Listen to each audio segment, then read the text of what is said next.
ونعوذ بالله من شرور أنفسنا ومن سيئات أعمالنا من يهده الله فلا مضل له ومن يضلل فلا هادي له أي فلن تجد له وليا مرشدا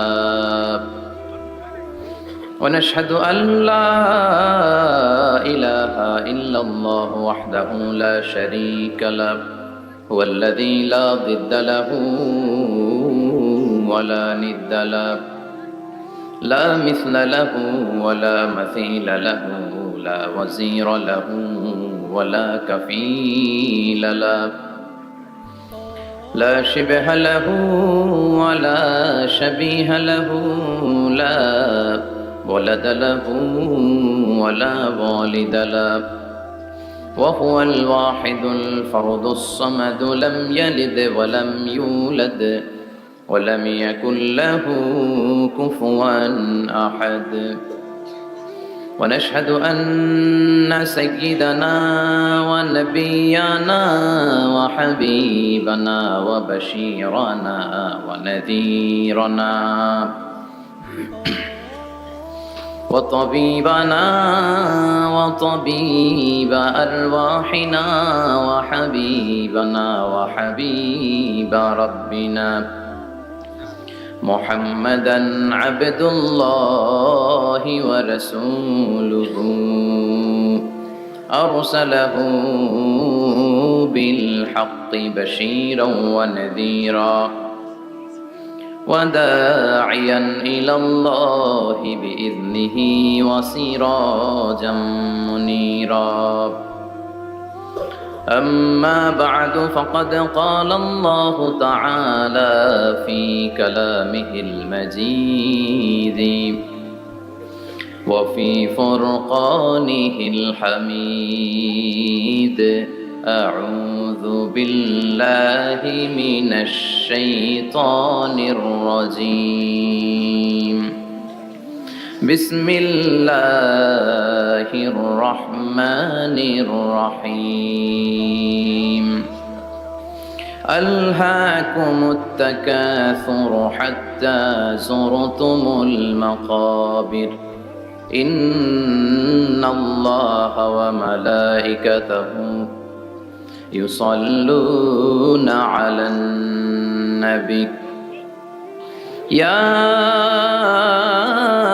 أيها الذين آمنوا صلوا عليه وسلموا تسليما اللهم صل على محمد وعلى آل محمد كما صليت على إبراهيم وعلى آل إبراهيم إنك حميد مجيد اللهم بارك على محمد وعلى آل محمد كما باركت على إبراهيم وعلى آل إبراهيم إنك حميد مجيد সকল প্রশংসার মালিককে সকল ক্ষমতার উৎসকে কেউ যেটা পারে না পারে কে সে আল্লাহর জন্য পড়ছি আলহামদুলিল্লাহ সবাই পড়েন রব্বানা লাকাল হামদ হামদান কাসীরান তাইয়িবান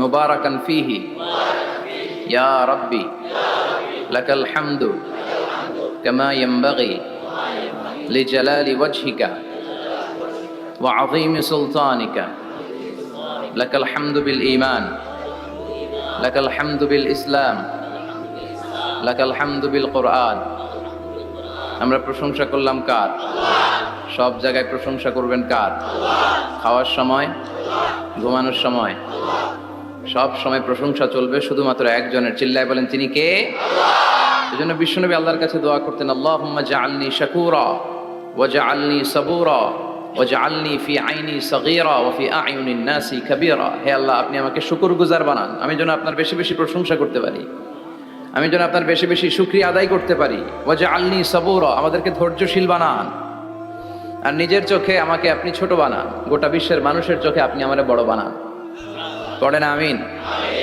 নিজের চোখে নিজের ছোট থাকতে হয় ঠিক কি না এটাই হচ্ছে ইসলামের ডিরেকশন, মান তাওয়াদা তারাফা। যে নিচে নামতে চায় আল্লাহ টেনে উপরে উঠায়। সুন্দর না সিস্টেমটা?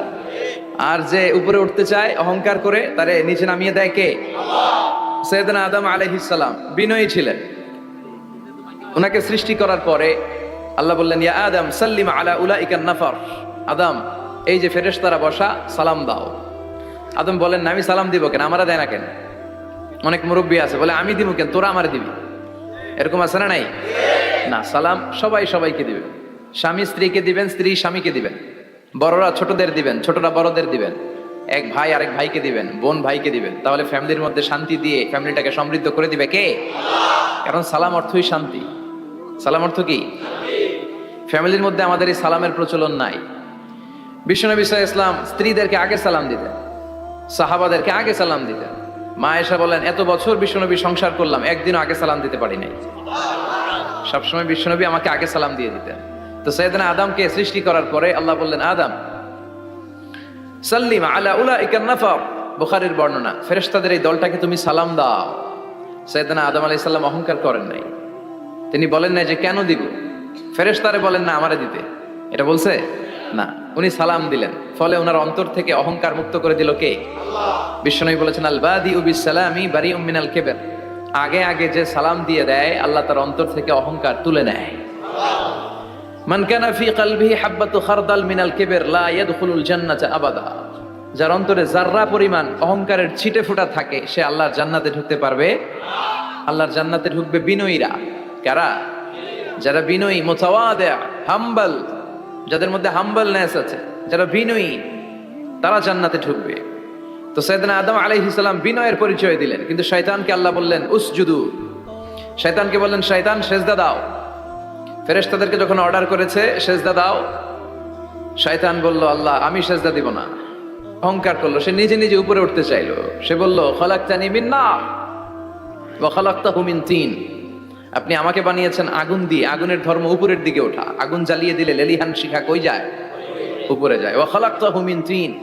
আর আদমকে বানিয়েছেন আপনি মাটি থেকে, তা আমি কেন সেজদা দিব? আদমই না আমারে দিবে। আল্লাহ শয়তানকে চির জাহান্নামী বানিয়ে দিল। চিল্লায় বলেন ঠিক কিনা? আর বিনয়ের কারণে আদমকে আল্লাহ বানালেন আশরাফুল মাখলুকাত। কি বানালেন? সৃষ্টির সেরা। এজন্য নূরের ফেরেশতারাও সাইয়েদনা আদমকে সেজদা দিতে বাধ্য হয়েছে। চিল্লায় বলেন ঠিক কিনা?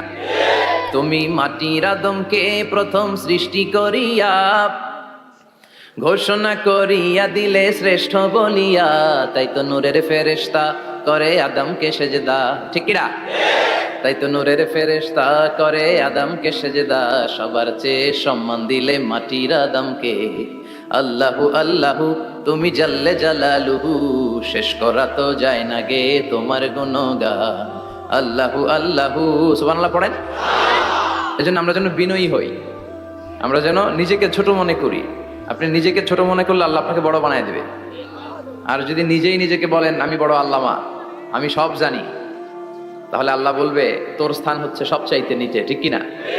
আবু নাওয়াস একজন কবি ছিলেন। উনি বলেছেন, ওয়াকুল্লি মাইয়াদ্দাঈ ফিল ইলমি ফালসাফাতান হাবাসতা শাইআন ওয়া গাবাত আনকা আশিয়াউ।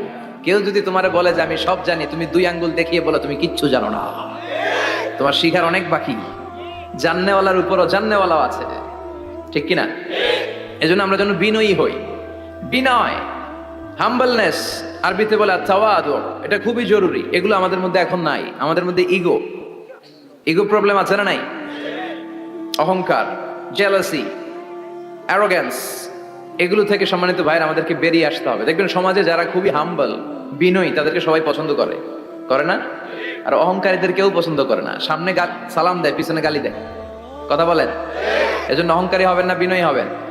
বিশ্বনবী বলছেন, আল্লাহ আপনি আমার বিনয়ী বানান, আপনি আমার ধৈর্যশীল বানান, আপনি আমার শুকর গুজার বানান। আমার চোখে আল্লাহ আপনি আমার ছোট বানান, মানুষের চোখে আপনি আমারে বড় বানান।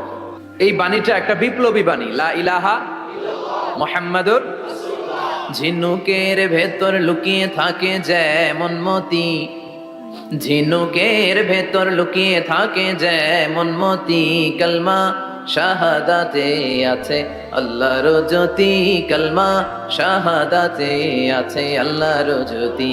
সুবহানাল্লাহ পড়ো। এটার মধ্যে একটা লাইট আছে, লাইট স্পার্ক করে, এটা জ্যোতি, এটা আল্লাহর নূর। এটা যারা অন্তরে একবার প্রবেশ করতে পারে সে সত্য ছাড়া চোখে আর কিছু দেখে না। এই কালেমার পক্ষে শক্তি যারা, তারা সত্য আর ন্যায়ের পক্ষে চিল্লায় বলেন ঠিক কিনা। এটা পৃথিবীর সবচাইতে শ্রেষ্ঠ জিকির, আফদালু জিকির লা ইলাহা। আবার বিশ্বনবী বললেন মান ক্বালা লা ইলাহা ইল্লাল্লাহ সিদকান মিন কলবিহি দাখালাল জান্নাহ, অন্তর থেকে একনিষ্ঠতার সাথে একবার যে লা ইলাহা পড়বে ওই লোকটা জান্নাতে প্রবেশ করবে। তার অপকর্মের কারণে, তার পাপের কারণে হয়তো সে পানিশমেন্ট পাবে জাহান্নামে, কিন্তু ফাইনালি সব শেষে সে জান্নাতে ঢুকবে, ঠিক কিনা। সাহিহ ইবনে হিব্বান আর মুস্তাদরাকে হাকামের এক বর্ণনা, মুসা আলাইহিস সালাম আল্লাহকে প্রশ্ন করলেন, ইয়া আল্লাহ আল্লিমনি কালিমাতান আযকুরু বিহা ওয়া আদউ বিহা, আল্লাহ আপনি আমারে একটা কালিমা শিখান, একটা জিকির শিখান, যে জিকিরটা দিয়ে শুধু আমি আপনার জিকির করব, এই জিকির কেউ জানবে না, শুধু জানবো আমি আর আপনি। সুবহানাল্লাহ পড়েন। আল্লাহ বললেন ইয়া মুসা ইকরা লা ইলাহা ইল্লাল্লাহ, মুসা তুমি পড়ো লা ইলাহা। মুসা আলাইহিস সালাম বললেন আল্লাহ বলছি এমন জিকির যেটা আমি আর আপনি ছাড়া কেউ জানবে না। লা ইলাহা এটা তো জাতীয় জিকির, এটা তো ইন্টারন্যাশনাল জিকির, এটা তো সবাই জানে, আমি তো চেয়েছিলাম এক্সক্লুসিভ একটা। আল্লাহ বললেন মুসা লা ইলাহা ইল্লাল্লাহর চেয়ে শ্রেষ্ঠ জিকির আমার কাছে নাই। আমি আল্লাহর দেয়া সর্বশ্রেষ্ঠ জিকির হচ্ছে লা ইলাহা ইল্লাল্লাহ। লাউ তাদাউ লা ইলাহা ইল্লাল্লাহ ফি কাফা ওয়াস সামাওয়াতু ওয়াল আরদু ফি কাফা, ও মুসা সাত আকাশ সাত জমিন যদি দাড়ি পাল্লার এক পাল্লা রেখে দাও আর লা ইলাহা আরেক পাল্লা রেখে দাও, লা রাজাহাত কাফাতু লা ইলাহা ইল্লাল্লাহ, মুহূর্তেই লা ইলাহার পাল্লাটা ভারী হয়ে যাবে। এটা একটা বিপ্লবী বাণী, এটা ভিক্ষা করার বাণী নয়। জুমার নামাজের পরে একটা টাকা দিয়া যান, আমি গরিব ইনসান, আছে না নাই? আখিরাতে সওয়াব পাইবেন পাহাড়ের সমান। আর জিকির ধরে লা ইলাহা ইল্লাল্লাহ, অনেকে মনে করে এটা ভিক্ষা করার জিকির, কপাল পোড়া। আমরা ভিক্ষার সাথে এটাকে জুড়ে দিয়েছি। এটা একটা বিপ্লবী বাণী। এই বাণীর অর্থ, এটার ইম্পর্টেন্স, এটার সিগনিফিকেন্স আর তাৎপর্য যে বুঝে সে আল্লাহ ছাড়া কারো সামনে মাথা নত করতে পারে না। চিল্লা এখন ঠিক কিনা। তাফসীর ফি জিলালিল কুরআনের রচয়িতা সৈয়দ কুতুব শাহিদ, নাম শুনছেন? গোটা বিশ্বব্যাপী তার নাম আর ডাক। তিনি ফি জিলালিল কুরআন লিখে গোটা বিশ্বের যুবকদের অন্তর কাঁপিয়ে দিয়েছিলেন। এই সমাজে তিনি জাহালাত দেখে এই জাহালাতের বিরুদ্ধে কলম ধরেছেন আর যুগশ্রেষ্ঠ তাফসীর রচনা করেছেন, তাফসীর ফি জিলালিল কুরআন। এটার অনেক ভাষায় ট্রান্সলেশন হয়েছে, বাংলায়ও পাওয়া যায়, খুব সম্ভব আল কোরআন একাডেমি লন্ডন এটা ট্রান্সলেট করেছে। তো উনি এই কালিমার পক্ষে থাকার কারণে, ইসলামী আন্দোলনের কারণে তৎকালীন প্রেসিডেন্ট জামাল আব্দুল নাসের ওনাকে ফাঁসি দেওয়ার আদেশ দিয়েছে, ফাঁসির কাস্টে ঝুলিয়ে মৃত্যুদণ্ডের অর্ডার করেছে।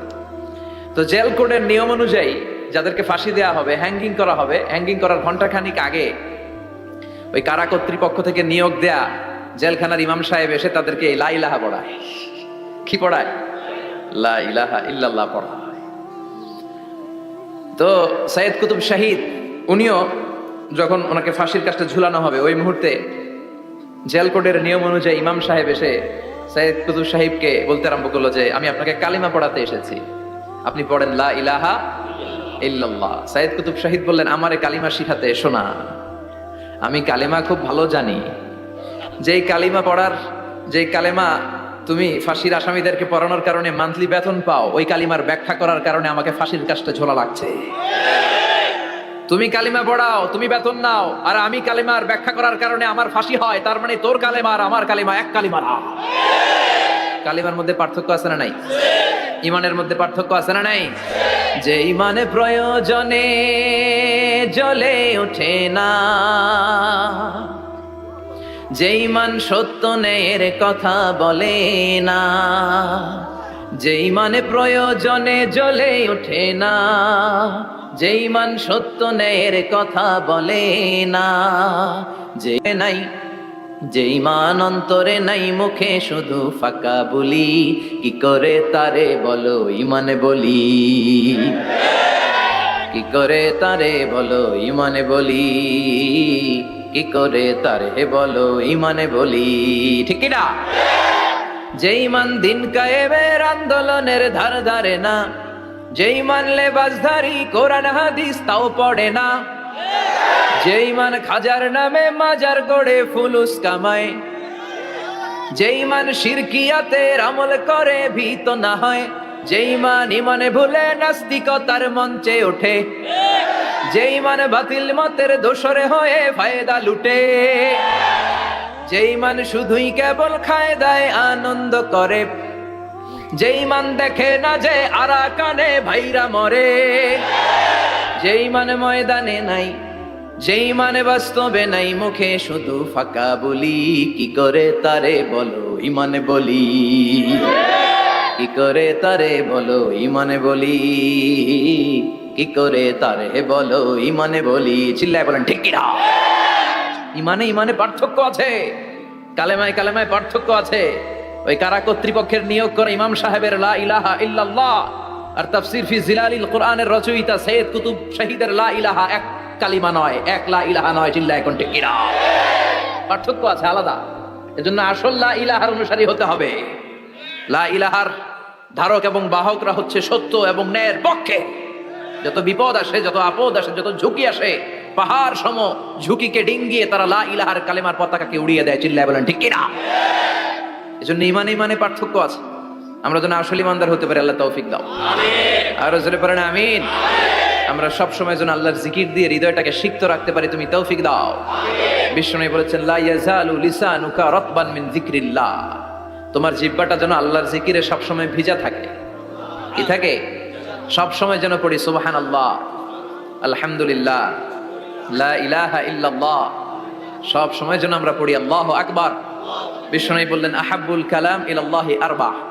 খেয়াল রাখবেন, আল্লাহর কাছে সবচেয়ে প্রিয় কথা চারটা। কয়টা? আহাব্বুল কালামি ইলাল্লাহি আরবা। আল্লাহর কাছে সবচাইতে প্রিয় কালাম হচ্ছে চারটা। লা ইয়াদুররুকা বিআইয়িহিন্না বাদাতা। এই চারটার কোনটা দিয়ে শুরু করবে এটা তোমার ব্যাপার, আগে পরে করলেও কোনো সমস্যা নাই। চারটার একটা হচ্ছে সুবহানাল্লাহ, আরেকটা হচ্ছে আলহামদুলিল্লাহ, আরেকটা হচ্ছে লা ইলাহা ইল্লাল্লাহ, আরেকটা হচ্ছে আল্লাহু আকবার। এজন্য সব সময় আল্লাহর জিকির করতে রাজি আছেন তো? আল্লাহরে ডাকতে রাজি আছেন? ফাযকুরুনি ওয়াশকুরুলি। আল্লাহ বলেন যদি আমার জিকির করো আমিও তোমাদের জিকির করি, যদি আমার স্মরণ করো আমিও তোমাদের স্মরণ করি। আবার বিশ্বনবী বললেন, আল্লাহ ঘোষণা দেন ফাইন যাকারানি ফি নাফসি যাকারতুহু ফি নাফসি। আমার বান্দা যদি একা একা আমার জিকির করে আমিও আমার বান্দাকে একা একা স্মরণ করি। ওয়া ইন যাকারানি ফি মালাইন যাকারতুহু ফি মালাইন খায়রিম মিনহু। আর মহা সম্মেলনে যদি বান্দা আমারে স্মরণ করে আমি এর চাইতেও শ্রেষ্ঠ মহা সম্মেলন ফেরেশতাদেরকে নিয়ে আমার বান্দাকে স্মরণ করি। ওয়া ইন তাকাররাবা ইলাইয়া শিবরান তাকাররাবতু ইলাইহি যিরাআন। আমার বান্দা যদি আমার দিকে এক বিঘত আসতে চায় আমি আমার বান্দার দিকে এক হাত এগিয়ে যাই। আমার বান্দা যদি আমার দিকে এক হাত আসতে চায় আমি আমার বান্দার দিকে দুই হাত চলে যাই। ওয়া ইন আতানি ইয়ামশি আতাইতুহু হারওয়ালা। আর আমার বান্দা যদি আমার কাছে হেঁটে হেঁটে আসতে চায় আমি আমার গোলাপের দিকে দৌড়ে দৌড়ে যাই। ওই আল্লাহরে ভুলে গিয়ে আমরা মাজারে যেয়ে সিজদা দেই, কপাল পোড়া। আছে না নাই? দুদেল বান্দা কালমা চোরে, না পায় শ্মশান না পায় ঘোর, দিন থাকিতে আয়রে পথে ছাইড়া দে ভণ্ডামি ভণ্ডামি ভণ্ডামি ভণ্ডামি, ছাইড়া দে ভণ্ডামি। ঠিক কি না? ভণ্ডামির সাথে আমাদের সম্পর্ক আছে? মাজার পূজার সাথে ইসলামের কোনো সম্পর্ক আছে? নামাজ কালাম পড়ে না ইবলিশ শয়তানের নানা। আছে না নাই? এলাকায় মনে হয় নাই, অনেক জায়গায় আছে দেখবেন লাল সালো দিয়ে ইয়া উঁচু করা। সাইয়েদনা আলীকে মদিনায় বিশ্বনবী পাঠালেন আর বললেন যত উঁচু মাজার দেখো ভেঙে মাটির সাথে গুড়িয়ে দাও। কবরস্থান উঁচু হবে না, কবর হবে সমান। এটাকে সেফটি দেওয়ার জন্য, সিকিউরিটি দেওয়ার জন্য আপনি চারদিকে সিম্পল বেড়া বা দেয়াল দিতে পারেন যাতে গরু ছাগল যে এই কবরের অসম্মান না করে। আমরা আশরাফুল মাখলুকাত, আমরা বেঁচে থাকলেও যেমনি সম্মান আছে আমাদের, মরে গেলেও সম্মান আছে না নাই? আল্লাহ বললেন ওয়ালাকাদ কাররামনা বানি আদম।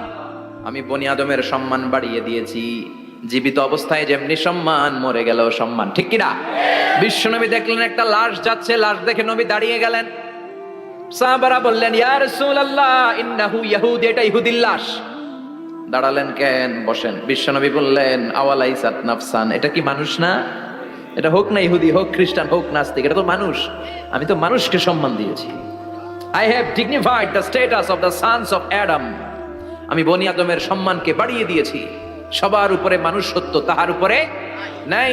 এজন্য কবরকে সিকিউরিটি দিতে হবে, কিন্তু গম্বুজ বানানো যাবে, লাল সালু দেয়া যাবে, মাজারে আগরবাতি দেয়া যাবে, মোমবাতি, মশারি। অনেক মাজারের উপরে লম্বা মশারি টাঙানো আছে না নাই?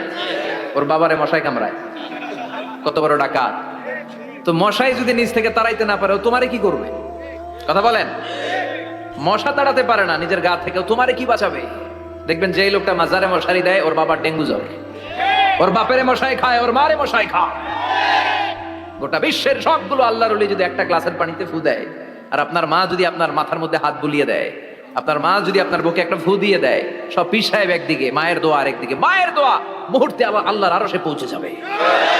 এজন্য বিশ্বনবী বলতেন সালাসু দাওয়াতিন মুস্তাজাবা, তিনটা দোয়া আল্লাহ কবুল ফিরিয়ে দেন না। এক নম্বরে হচ্ছে দাওয়াতুল মুসাফির, সফর অবস্থায় দোয়া করলে কবুল করে কে? দুই নম্বরে দাওয়াতুল মাজলুম, অত্যাচারিত ব্যক্তির দোয়া কবুল করে কে? তিন নম্বরে দাওয়াতুল ওয়ালিদাইনি লিওয়ালাদিহি, মা বাবা যখন হাত তুলে ছেলে মেয়েদের জন্য আল্লাহর কাছে দোয়া করে, ওই দোয়াটাও কবুল করে কে? মাজারে মশারি দিবেন, লাল শালু দিবেন, আগরবাতি, মোমবাতি, কোনো মানত? মাজারে মানত করা যায় না। ইন্নী নাযারতু লিররহমানি সাওমা, মানত করতে হয় রহমানের নামে, মানত হবে একজনের নামে। চিল্লায় বলেন তিনি কে? এজন্য মাজারে কিছু দেয়া যাবে না। এই ভণ্ডামি গোটা বাংলাদেশ ব্যাপী, আমরা বলে যাচ্ছি যতটুকু শুধরানোর শুধরাবে। হেদায়েত দেওয়ার মালিক একজন, চিল্লায় বলেন তিনি কে? অনেক পীর আছে এরকম ভণ্ড পীর, সারা বছরে নাকি একবারও গোসল করে না, 365 দিনে ওর গোসলের রুটিন একদিন, আর ওই একদিনের গোসলের পানি মুরিদরা সব খাইয়া শেষ করে ফেলায়। নাউজুবিল্লাহ কইবেন না? নামাজ কালাম পড়ে না, ইবলিশ শয়তানের নানা, ধর্মের একখান খুঁটি ধইরা কয়দিন করবা হয়রানি। ভণ্ডামি ভণ্ডামি ভণ্ডামি, ছাইড়া দে ভণ্ডামি। দোদেল বান্দা কালমা চোরে, না পায় শ্মশান না পায় ঘোর, দিন থাকিতে আয়রে পথে ছাইড়া দে ভণ্ডামি। ভণ্ডামি ভণ্ডামি ভণ্ডামি, ছাইড়া দে ভণ্ডামি। চিল্লায় বলেন ঠিক কিনা? এগুলোর সাথে আমাদের কোনো সম্পর্ক নাই। ইসলাম হচ্ছে সহজ, আদ-দীনু ইউসরুন লা উসরা ফি, আদ-দীনু ইউসর, দিন সহজ। এত জনের কাছে যাওয়া লাগবে না, আপনি ওই জেলায় যে ওই মাজারে মানত করা লাগবে না, আপনার সিলেটে যাওয়া লাগবে না, আপনার খানজান আলীর কাছে যাওয়া লাগবে না, আপনার কোথাও যাওয়া লাগবে না। আপনি বাড়ির পাশের মসজিদে পড়ে সেজদা দেন, মুহূর্তে দোয়া কবুল করে নিবে কে? রব্বুল আলামিন বলে, গোলাম আমারে ডাকস না কেন? তোর ডাকে সাড়া দেওয়ার জন্য আমি 24 আওয়ার্স রেডি। দুনিয়ার বুকে কোনো বিষয় নিয়ে যদি আমরা বারবার যাই, দুনিয়াতে লোকজন রেগে যায়, ঠিক কিনা? আমি ওনার কাছে গেলাম, ভাই আজকে একটা বিপদে পড়ছি, 500 টাকা দেন, দিয়ে দিল। এরপরের দিন আবার গেলাম, দিল। পরশু দিল, তরশু গেলে শেষা দিয়ে দিবে, একটা মাইট দিয়ে দিবে, ঠিক কিনা? কি পাইছো তুমি? প্রতিদিন 500 টাকা। বারবার কোন একটা ইস্যু নিয়ে কারো কাছে যাওয়া যায় না, এটা লজ্জার বিষয়, ঠিক কিনা? কিন্তু আল্লাহর বিষয়টা উল্টো। সুনানে তিরমিজির বর্ণনা, ইন্নাহু মান লাম ইয়াসআলিল্লাহ ইয়াগদাব আলাইহি, কোন বান্দা যদি কোনো বিষয় নিয়ে, কোনো ব্যাপার নিয়ে আল্লাহর কাছে বারবার না যায়, আল্লাহ তার উপর রেগে যায়। এজন্য আল্লাহর কাছে বারবার চাওয়ার দরকার আছে না নাই? আপনার মনের জ্বালা যন্ত্রণা পূরণ করে দিতে পারে কে? এটার নাম তাওহীদ, এক আল্লাহ কেন্দ্রিক হওয়া, আল্লাহ সেন্টার্ড। আমাদের সবকিছু হবে আল্লাহ কেন্দ্রিক। বিপদে আপদে যে কোনো পরিস্থিতিতে সবার আগে কার কাছে যাব? এটার নাম তাওহীদ, এটার নাম তাওহীদেরই মুর্শিদ আমার মুহাম্মাদের নাম বলো, মুহাম্মাদের নাম। আল্লাহর নাম জপলে বুঝতে পারি আল্লাহরই কালাম বলো, মুহাম্মাদের নাম। ওই নামেরই রশি ধরে যায় আল্লাহর পথে, ওই নামেরই ভেলায় চড়ে ভাসি নূরের স্রোতে, ওই নামের বাতি জেলে দেখি আরশের মুকাম বলো, মুহাম্মাদের নাম। সবাই পড়েন, তাওহীদেরই মুর্শিদ আমার মুহাম্মাদের নাম বলো, মুহাম্মাদের নাম। আল্লাহর নাম জপলে বুঝতে পারি আল্লাহরই কালাম বলো, মুহাম্মাদের নাম। চিল্লায় পড়েন আমিন। সব সময় বিপদে আপদে কার কাছে যাবেন? আপনার বিপদ দূর করতে পারে কে? আপনারে অসুস্থ থেকে সুস্থ বানিয়ে দিতে পারে কে? মনের জ্বালা যন্ত্রণা মিটাতে পারে কে? আল্লাহ ছাড়া কেউ পারবে? কোন মুফাসসিরে কোরআন আপনারে বাঁচাতে পারবে? কোন আল্লাহর ওলি বাঁচাতে পারবে? এমনকি আল্লাহর কোন পয়গাম্বার, কোন নবী আপনার কিচ্ছু করতে পারে? করতে পারে একজন, তিনি কে? কিনা আল্লাহ বলেছেন, ওয়া কাযালিকা জাআলনাকুম উম্মাতান ওয়াসাতান লিতাকুনু শুহাদা আলান নাস। তোমাদেরকে হতে হবে উম্মাতান ওয়াসাতান, মধ্যমপন্থী উম্মাত, মাঝামাঝি থাকতে হবে। কিন্তু আমরা এদেশে মার্জিনালাইজ করে ফেলি, বুঝতে পেরেছেন? এক প্রান্তে চলে যাই। যারা চরমনায়ের মুরিদ, অন্যদেরকে আর দেখা যাবে না। যারা সরসিনার মুরিদ, এরাই সব, অন্যদিকে যাওয়া যাবে না। যারা জামায়াত ইসলাম, অন্যদিকে আর যাওয়া যাবে না। যারা হেফাজতে ইসলাম, অন্য কারোর মধ্যে আর হক নাই। যারা আহলে হাদিস, এরা তো সব নিয়েই গেছে, সব হক সুন্নাহ এদের কাছে, কারো মুখের কোনো কথা এদের কাছে কোনো দাম নাই। আপনি যত হকের কথা বলেন, এদের দলই নাকি ঢুকতে হবে। তো আমার এই দেশে সুন্নি ভাইরা গালি দেয় আহলে হাদিস বলে, আবার আহলে হাদিসরা আমার গালি দেয় সুন্নি বলে। বুঝতে পেরেছেন? মাঝামাঝি থাকাটা এই বাংলাদেশে খুব কঠিন, কিন্তু আপনাকে মাঝামাঝি থাকতে হবে। আপনাকে ওয়াসাতিয়ার পদ্ধতিতে আসতে হবে, উম্মাতান ওয়াসাতা, মাঝামাঝি। মাঝামাঝি, ডানেও না বায়েও না, সিরাতুল মুস্তাকিমে ডান বাম নাই, এটা সোজা। এই রাস্তা একবার যদি উঠে যান, এই রাস্তা শেষ হয়ে যাবে জান্নাতুল ফেরদাউসের ভিতরে। চিল্লায় বলেন ঠিক কিনা? এই জন্য আমরা যেন মিডল পাথ ধরি, আমরা যেন কট্টর না হই, আমরা যেন মাঝামাঝি হই। আপনি তাবলিগ করতে পারেন, করেন, খুব ভালো। তাবলিগের ভাইদের একটা ভালো গুণ হচ্ছে নিজের খেয়ে নিজের পরে ইসলামের দাওয়াত দেয়, ঠিক কিনা? নিজের টাকা ভেঙে দাওয়াত দিচ্ছে, তো তাদের কারণে অনেকে কালিমা শিখছে, অনেকে নামাজ শিখছে, তাদেরও কন্ট্রিবিউশন আছে না নাই? তো যারা তাবলিগ করেন, আপনি মনে করবেন না যে সব হক সব সত্য, শুধু আপনি হকের ডিলার এটা মনে করবেন না। সব সত্য হক এটা আপনার বাবার দাদার সম্পত্তি এটা মনে করবেন না। সব দলের মধ্যে হক থাকতে পারে, বরং সব দলের ভালো ভালো জিনিসগুলো নিয়ে নিজেকে সাজানো দরকার। কথা বলেন? জামাত ইসলামের মতো, হেফাজতে ইসলামের মতো আন্দোলনের স্পিরিট থাকতে হবে। চিল্লা এখন ঠিক কিনা? আমার সুন্নি ভাইদের মতো নবীর প্রেম অন্তরে থাকতে হবে। চিল্লা এখন ঠিক কিনা? তাবলিগের ভাইদের মতো হৃদয়ে ইখলাস থাকতে হবে। এই সবগুলোর সমন্বয় হচ্ছে ইসলাম, সবগুলোর সমন্বয় ইসলাম। এজন্য কখনো মনে করবেন না যে আমি একদল করি তার মানে অন্য সব দল মনে হয় বাতিল, ওগুলো মনে হয় মুসলমান না, ওগুলো আমার চোখেই ধরে না। এটা ঠিক না, এটা ইহুদিদের স্বভাব। ইহুদিরা শুধুমাত্র হকের ডিলার মনে করতো নিজেদেরকে, ইহুদি ছাড়া বাকি কাউরে ওরা চোখে দেখতে পারতো না। এজন্য আমরা কি কট্টরপন্থী হব না মধ্যমপন্থী? চিল্লায় বলেন কট্টরপন্থী না মধ্যমপন্থী? আল্লাহ আমারে যতদিন বাঁচিয়ে রাখ, আমি মধ্যম পন্থার কথা বলেই যাব, up to my death. It's my mission, it's my vision. এটাই আমার লক্ষ্য, যে মধ্যম পন্থার ইসলামকে প্রমোট করা, যেটা বিশ্বনবীর ইসলাম, যেটা মদিনার ইসলাম, যেটার মধ্যে বাড়াবাড়ি নাই, ছাড়াছাড়ি নাই, ঠিক কিনা? আল্লাহ তুমি আমাদেরকে বোঝার তৌফিক দান করো। সূরার নাম হচ্ছে সূরাতুত তাকাসুর। চিল্লায় বলেন কি নাম? এই সূরার সেন্ট্রাল সাবজেক্ট ম্যাটার হচ্ছে we have to go back to our Lord. আমাদেরকে ফিরে যেতে হবে আমাদের রবের কাছে। আমরা কেউ আজীবন থাকতে আসি নাই। থাকতে পারবো আজীবন? দাদা চলে গেল, বাবা চলে গেল, মা চলে গেল, মামা চলে গেল, খালু চলে গেল, এরপর আমাদের টনক নড়ে না, তাই না? পাগল পড়া হয়ে আছে এই পৃথিবীর জন্য। মরতে যে হবে এটা ভাববার সময়টুকু আমাদের নেই। আমরা ব্যস্ত আমাদের ক্যারিয়ার নিয়ে, আমাদের লাইফ নিয়ে, আমাদের সমাজ নিয়ে, আমাদের ফ্যামিলি নিয়ে, আমাদের সন্তান আর সম্পদ নিয়ে আমরা super busy. We are leading a very super busy life. We don't have even a single time to think about death. মৃত্যু নিয়ে ভাবার একটা মুহূর্ত আমাদের নাই। কিন্তু পৃথিবীর সবচাইতে সুনিশ্চিত বিষয় হচ্ছে মৃত্যু, ঠিক কিনা? The most certain thing in our life is death. আমাদের জীবনের সবচাইতে সুনিশ্চিত বিষয় হচ্ছে মরণ, মরবই আমরা। And the most uncertain thing in our life is the time of death. আর আমাদের জীবনের সবচেয়ে অনিশ্চিত বিষয় হচ্ছে মৃত্যুর সময়। আমরা জানি না মরবো, যে এটা জানি, জানেন না? কিন্তু কখন মরবো এটা জানি।